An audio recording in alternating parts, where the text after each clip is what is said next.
할렐루야. 오늘도 이 예배에 참석하신 여러분 주님의 이름으로 축복합니다. 벌써 여러분 2월 마지막 주일입니다. 2025년도가 시작된 지 엊그제 같은데 벌써 2월의 마지막 주라니요? 시간이 정말 빨리 흘러가고 있는 것 같습니다. 점점 나이를 먹으면서 이 세월의 속도가 더 빨라지고 있다라는 것을 체감하게 됩니다. 여러분들 그 짧은 시간들 속에서 하나님의 은혜를 경험하고 또 하나님의 일들을 많이 하시는 여러분들 되시길 주님의 이름으로 축복합니다. 오늘은 사도행전 3장 1절 10절의 말씀으로 나사렛 예수 그리스도의 이름으로 라는 제목으로 여러분과 은혜를 나누고자 합니다. 우리는 다 각자 이름이 있습니다. 여러분들은 다 이름이 있죠. 자, 이 이름이 가진 힘이 얼마나 되겠습니까? 겨우 이름 하나가 뭐 대단한가 이렇게 싶을 수 있어요. 하지만 세상에서 이름은 상당히 큰 힘을 가질 수가 있습니다. 예를 들면 어떤 이름은 문을 열어주고요. 어떤 이름은 사람을 움직이고 또 어떤 이름은 두려움을 불러일으키기도 합니다. 예컨대 이런 건데요. 경찰서에 가가지고 여러분의 이름을 대면 알아줍니까? 근데 나는 검사요. 한마디만 해도 분위기가 확 달라지죠. 병원에 가서 여러분 이름을 대면 이 환자 이름인 줄 알죠. 근데 제가 교수입니다. 이러면 대우가 달라져요. 자, 그렇다면 여러분 하늘과 땅을 움직이는 이름은 무엇이겠습니까? 단순히 호칭이 아니라 하늘의 권세와 능력이 담긴 이름, 어둠이 떨고 병이 떠나가고 죄가 사함을 받는 이름, 우리가 기도할 때마다 전도할 때마다 영적 싸움 속에서 붙드는 그 이름, 바로 예수 그리스도의 이름입니다. 오늘 우리는 이 예수님의 이름이 가진 그 권세에 대해서 한번 살펴보려고 하는 것입니다. 예수님의 이름이 얼마나 큰 이름인가? 그리고 우리는 이 이름을 어떻게 사용할 수 있는가? 기대하는 마음으로 함께하는 시간이 되었으면 좋겠습니다. 자, 먼저 예수 그리스도의 그 이름은 주저앉은 우리들을 일으키는 이름이다 라고 할 수 있어요.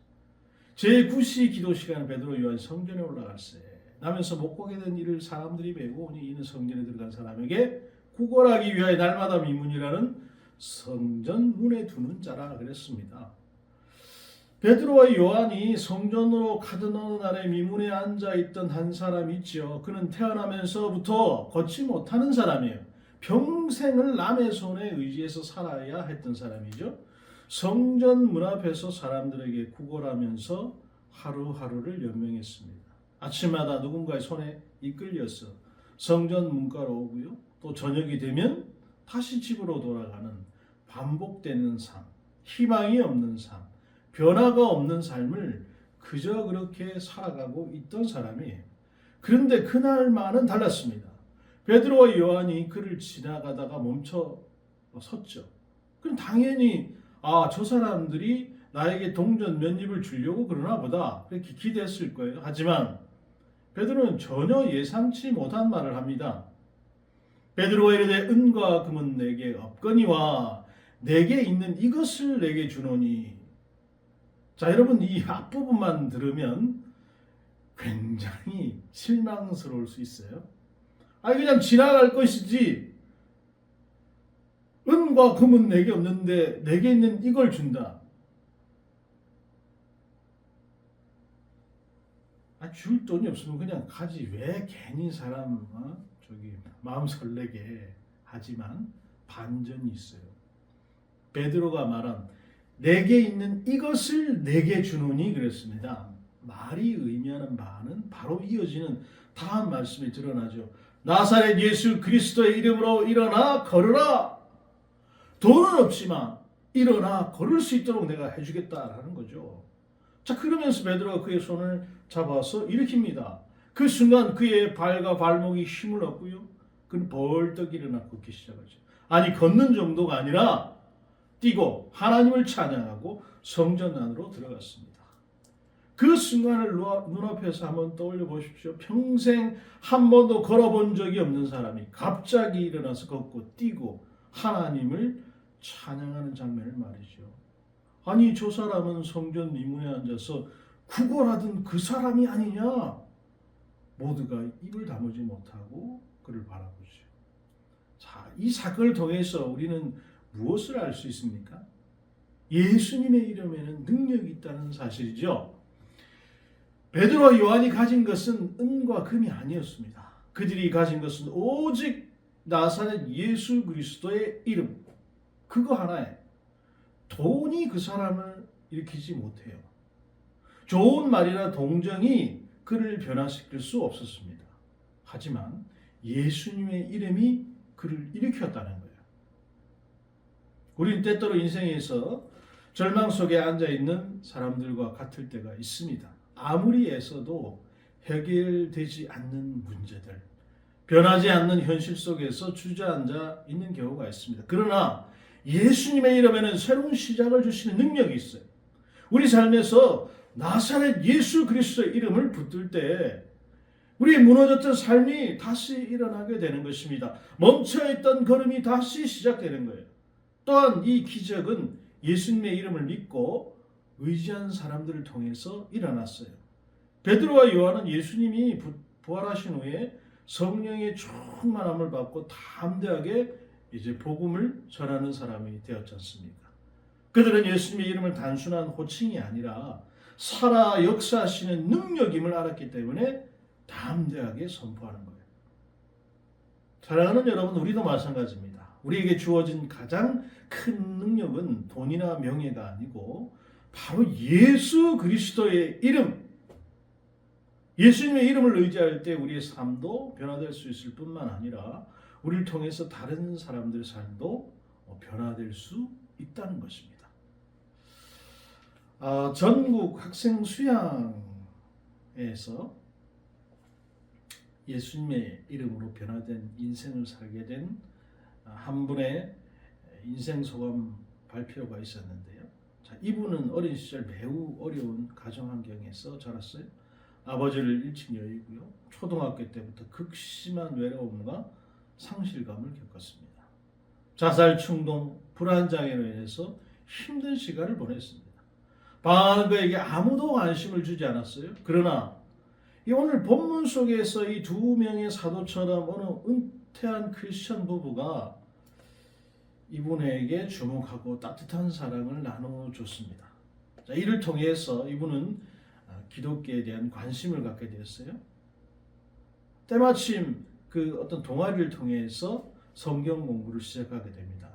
여러 성도님들을 만나고 그 성도님들의 어떤 돌봄을 통해서 하나님을 향한 마음을 서서히 열게 되었다는 것입니다.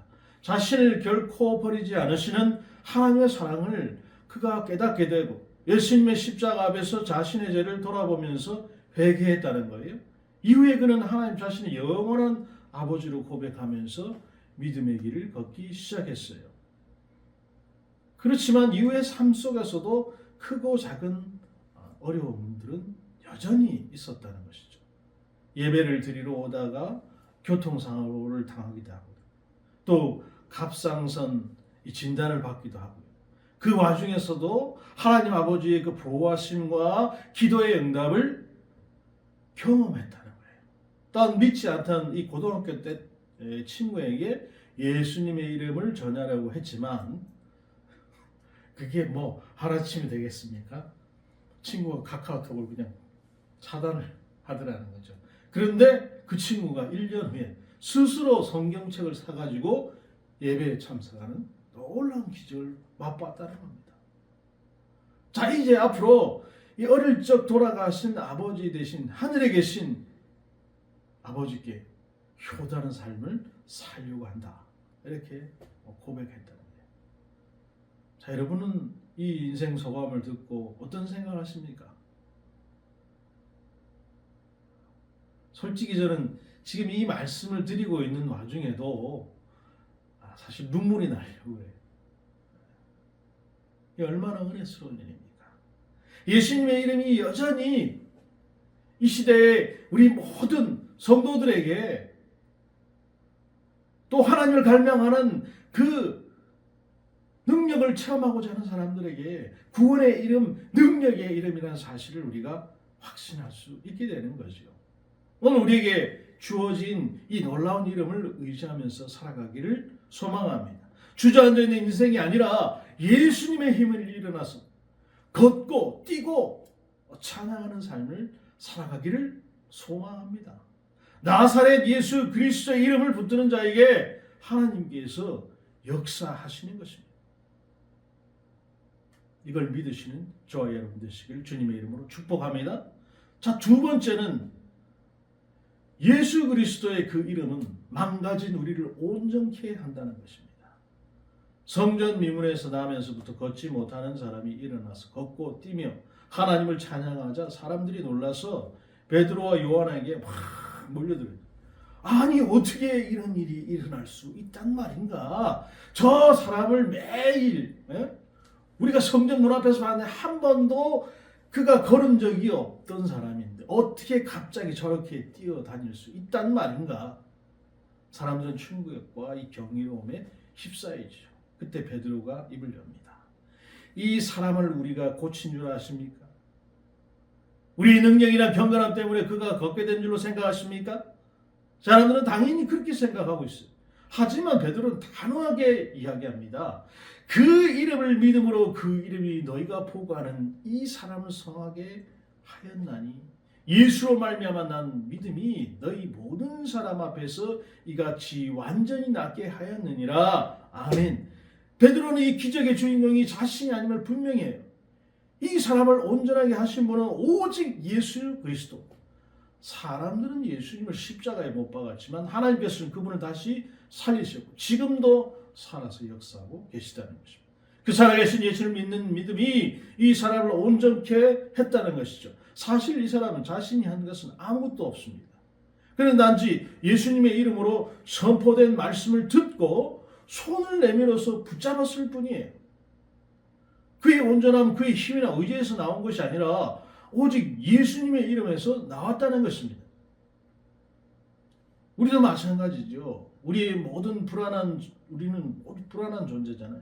마음속에 해결되지 않은 아픔과 부족함이 있고요. 아무리 노력해도 채울 수 없는 공허함들이 늘 우리 속에 있어요. 우리가 스스로를 온전하게 만들 수 없습니다.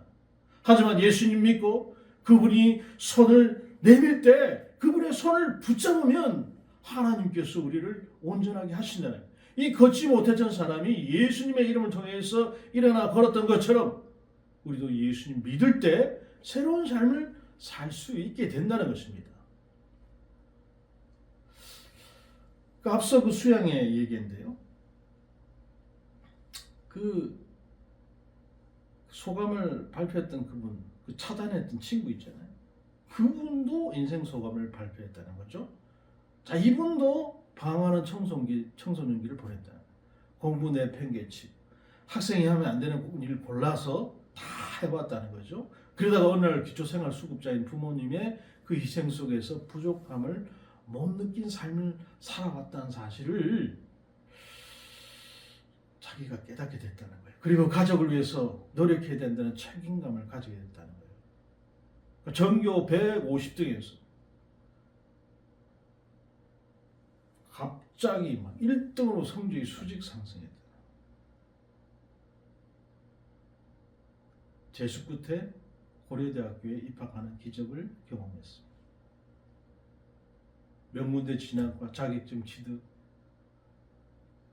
또 과 전과 등을 통해서 이 많은 성취를 자기가 이뤘어요. 하지만 가난 속에서 사람들에게 받는 그 무시와 상처로 인해서 사람에 대한 미움과 불신으로 괴로워했다는 것입니다. 그 와중에 이제 철학과에서 성리학을 연구하면서 절대자를 찾고자 깊은 고민을 자기가 했다는 거예요. 하지만 곧 여기에 한계를 느끼고 나를 만드신 인격적인 신이 계실 것이다. 어렴풋한 느낌을 자기가 갖게 됐다는 거예요. 그 생각해보니까 1년 전에 자기 친한 친구가 성경 공부 같이 좀 하자라고 제안했던 게 생각이 났다는 거예요. 그래서 스스로 성경책을 사가지고 이 친구를 찾아가요. 이후 성경 공부를 꾸준히 하면서 하나님이 절제자로서 자신의 그 인생을 돌보셨음을 그때 깨닫게 됐다. 믿음의 공동체 안에서 화평과 기쁨을 경험하게 됩니다. 여러분, 이 소감 참 우리에게 큰 울림을 주지 않습니까? 아무도 도와줄 것 같지 않을 때, 이 세상에 내 편은 하나도 없다고 생각이 들 때 유일하게 위로하는 게 성경밖에 없다. 그래서 힘들 때는 성령만 붙잡았다라고 하는 이 고백. 우리는 무엇이 부족합니까? 혹시 해결되지 않는 상처와 아픔이 있습니까? 혹시 죄책감과 후회로 인해서 하나님 앞에서 나아가지 못하고 있지는 않습니까? 그렇다면 성경 속에서 자신을 나타내신 예수님을 믿어야 되는 거예요. 그 이름을 의지해야 되는 거예요. 그 믿음이 우리를 온전케 합니다. 베드로가 외쳤던 것처럼 나사렛 예수 그리스도의 이름으로 오늘도 그 이름을 믿고 담대하게 나아가시는 저와 여러분 되시기를 주님의 이름으로 축복합니다. 마지막으로 예수 그리스도의 그 이름은 우리의 죄를 씻고 새롭게 하는 능력이 있다. 형제들아, 너희가 알지 못하여 그리하였으며 너희 관리들도 그리한 줄 아노라. 오늘 읽지는 않았습니다만 17절 말씀입니다. 유대인들은 예수님을 십자가에 못 박았죠. 그러나 하나님 그들을 버리신 것이 아니라 여전히 그들의 길을 열어두셨다. 너희가 무지해서 그렇게 한 줄 내가 안다. 베드로 이 말 속에서는 깊은 하나님의 그 자비가 담겨 있어요. 실수하고 넘어졌지만 여전히 하나님께 돌아갈 수 있는 길이 있다는 것입니다. 그 길이 무엇입니까? 그러므로 너희가 회개하고 돌이켜 너희 죄 없이 함을 받으려 이같이 하면 새롭게 되는 날이 주 앞으로부터 이를 것이요. 누구나 인생 살아가면서 여러분 실수하고 때로는 돌이킬 수 없을 것 같은 잘못을 저지르기도 하죠. 그러나 하나님께서 언제나 우리에게 회개의 기회를 주신다는 거예요. 성경은 회개할 때 하나님께서 우리의 죄를 깨끗이 씻어주시고 새로운 시대를 열어주신다고 약속하십니다. 19절 말씀에 보면 새롭게 되는 날, 우리가 이 영어 성경을 보면 That times of refreshing 이렇게 되어 있어요. 그러니까 개역 한글판 성경에서는 유쾌하게 되는 날 이렇게 번역을 했습니다. 원어를 보면 어떻게 되어 있나? 숨통이 트이는 날, 그런 뜻이에요. 고통 때문에 숨도 제대로 못 쉬던 사람이 비로소 숨을 쉬게 되는 것을 말하는 겁니다. 이제까지 쌓인 죄 때문에 너무나 고통스러워서 숨이 막혀서 죽을 지경이었는데 숨통이 트여서 이제는 제대로 숨을 쉬게 되었다는 거예요.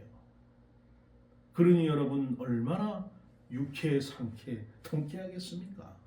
우리가 회개하고 죄사함을 받을 때 이런 감격을 맛보게 된다는 것입니다. 과거의 모든 수치스러운 죄의 목록이 다 말소되고요. 거룩하신 하나님의 자녀로서 다시 태어나게 된다는 거예요. 오늘날 교회에는 이 회개에 대한 설교가 점점 줄어드는 현상이 있습니다. 또 어떤 교회는 이 목회자 와가지고 설교를 부탁을 할 때 회개에 가는 설교를 좀 하지 말았으면 좋겠다. 이렇게 조건을 내세우는 경우도 있다고 해요. 이것은 회개에 대한 큰 오해요, 왜곡인 것입니다. 회개는 죄를 없애고 우리를 새롭게 하고 참된 희망을 주는 최고의 축복입니다. 그런데 그걸 하지 말라고 하는 것은 죄 있는 상태에서 그대로 너희들은 있어라, 그거하고 같은 말인 거예요. 그런 설교를 뭐하러 합니까? 하나님께 다가갈 수도 없고 하나님께 가로막힌 그 장벽을 허물도 열 수 없는 회개에 관련된 그 설교를 하지 말라니요. 뭐하러 설교를 듣냐 이 말이죠. 어차피 하나님과 나는 여전히 장벽으로 쳐져 있는데 말이죠. 베드로가 이어서 말합니다. 하나님께서 먼저 그분의 종을 보내셔서 여러분 복 주시려 하십니다. 그가 여러분을 악에서 돌이키게 하시려고 오셨습니다. 예수님께서 이 땅에 오신 이유는 단순히 좋은 말씀 전하고 기적을 베푸시기 위해서가 아닙니다. 우리의 죄를 씻고 우리를 새롭게 하기 위해서 그분이 오신 거예요. 아까 말씀드린 그 수양회에서 어떤 한 분이 나와서 강사분이 이제 이렇게 간증을 하는 거예요. 자, 이분은 믿음의 가정에서 행복하게 자랐다는 거예요. 하지만 청년 시절에 하나님의 뜻보다 그 자신의 욕망을 앞세웠어요. 성령보다 감정에 이끌려서 한 자매와 잘못된 관계에 빠지고요. 그것을 교회에 숨기면서 거짓으로 일관했다는 거예요. 하지만 하나님께서는 그의 죄를 다 드러내시고 결국 모든 것이 깨어지는 아픔을 통해서 자신을 낮추게 하셨다. 베드로가 유대인들에게 너희가 알지 못하여 그렇게 했으나 하나님께서 여전히 회개의 길을 열어두셨다라고 말했던 것처럼 하나님은 그를 버리지 않으시고 회복의 길로 다시 부르십니다. 그런 아픔 속에서 자신의 그 교만과 죄를 깨닫고 진정한 복이 오직 하나님께 있음을 알게 돼요. 그가 다른 그 수양회에서 간절히 기도하는 중에 예수님의 십자가 사랑과 용서를 깊이 경험했다는 거예요. 그 순간 억눌렸던 죄책감, 그 두려움에서 해방되는 새롭게 되는 날을 맞이했다는 거예요. 그의 마음이 마치 숨통이 트이는 것처럼 자유와 평안으로 가득 차고 하나님 앞에서 새 사람으로 다시 태어났다는 겁니다. 그의 변화된 모습을 본 이 불신자 친구가 하나님이 궁금해서 교회에 나오기 시작해요. 하나님은 그를 인도 선교사로 부르셨다는 거예요. 또 하나님께서는 그의 믿음의 배우자를 만나게 하셔서 함께 이 복음의 길을 걷게 하셨다. 이제 그는 힌두교 문화 속에서 길 잃은 영혼들에게 복음을 전하고 예수님의 이름만이 유일한 구원의 길임을 증거하고자 한다는 것입니다. 사랑하는 여러분, 우리가 서 있는 이 시대를 돌아보면 얼마나 많은 것들이 무너지고 있는지 알 수 있습니다. 불안과 두려움, 죄와 갈등이 가득하죠. 하지만 하나님께서 우리가 원하시는 것은 분명합니다. 돌아오라. 그러면 내가 너희에게 새롭게 할 것이다. 이것이 하나님께서 우리에게 주신 약속이에요. 하나님께서는 우리를 지금도 기다리고 계십니다. 우리는 실수할 수 있어요. 한때 방황할 수 있어요. 하지만 하나님께서는 언제나 회개의 길을 열어두신다는 거예요. 오늘 이 시간 우리 다시 한번 하나님께 온전히 돌아가기를 결단합시다. 그리고 주님께서 우리를 새롭게 하시고 우리 삶 가운데 새로운 시대를 여시는 그 은혜를 경험합시다. 오늘 우리는 이 예수님의 이름이 가진 권세를 살펴보았습니다. 그 이름이 절망에 앉아있던 어떤 자들을 일으키고요. 부욕한 자를 온전하게 하시고요. 죄로 무너진 인생들을 새롭게 하시는 것을 우리는 보았습니다. 예수님의 이름은 단순히 여러분 종교적 문구가 아닙니다. 우리가 힘들 때 위로 삼는 주문이 아니에요. 이 이름은 살아있고 능력이 있고 하늘과 땅을 움직이는 하나님의 권세예요. 쓸데없는데 예수 그리스도의 이름을 갖다가 붙일 게 아니라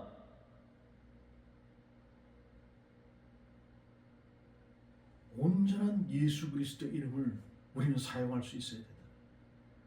자, 이제 남은 질문은 여러분 단 하나입니다. 우리는 이 이름을 어떻게 사용해야 할 것인가? 우리가 기도할 때 예수님의 이름으로 기도하는 것입니다. 우리가 삶의 어려움 속에 싸울 때 예수님의 이름으로 의지하는 것입니다. 우리가 복음을 전할 때 예수님의 이름을 담대히 선포하는 것입니다. 그 이름에는 능력이 있기 때문이죠. 그 이름을 붙드는 자는 절대로 쓰러지지 않을 것입니다. 오늘 이 순간에 우리가 각자 마음속으로 이렇게 결단하기를 기도합니다. 나는 예수님의 이름을 붙들겠다. 나는 이 이름으로 일어나겠다. 나는 이 이름으로 담대히 살겠다. 그 결단이 우리의 삶을 변화시킬 것입니다. 그 결단을 통해서 하나님께서 우리를 더 은혜로운 곳에 사용하실 거예요. 13세기 신학자 토마스 아퀴나스가 로마를 방문했을 때 너무도 화려하고 화려한 이 바티칸을 보면서 충격을 받았다는 거예요. 그런 교황 이노센트 2세를 만나면서 교황은 많은 돈을 세면서 이렇게 말했다는 거죠. 우리는 더 이상 은과 금은 내게 없거니와 라고 말하지 않아도 될 것입니다. 그러자 아퀴나스가 이렇게 대답했다는 겁니다. 아마 그래서 우리는 더 이상 일어나 걸어라 이렇게 말할 수 없나 봅니다. 사랑하는 여러분, 가진 것이 많아지면서 우리는 시선을 땅에 고정하고 사명을 잊어버리고 있지는 않습니까? 우리에게는 세상이 줄 수 없는 것이 있어요. 은과 금 대신에 할 수 있는 이름, 하늘과 땅을 움직이는 이름, 바로 예수 그리스도의 이름. 그렇다면 매일 스치는 사람들에게 다가가 주목하여 보라, 회개하고 돌이켜 이 놀라운 복을 받으라, 우리가 전해야 되지 않겠습니까? 우리가 이 예수 그리스도의 이름을 세상에 밝히 드러내는 그리스도인의 그 증인들이 다 되시는 저와 여러분, 우리 예수님의 교회가 되기를 주님의 이름으로 축복합니다.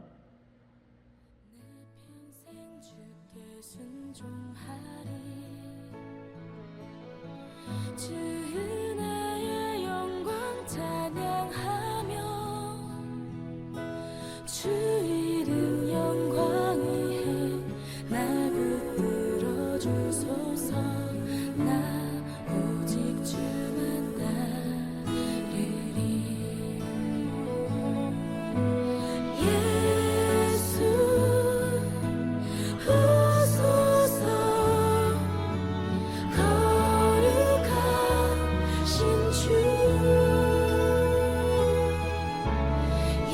예수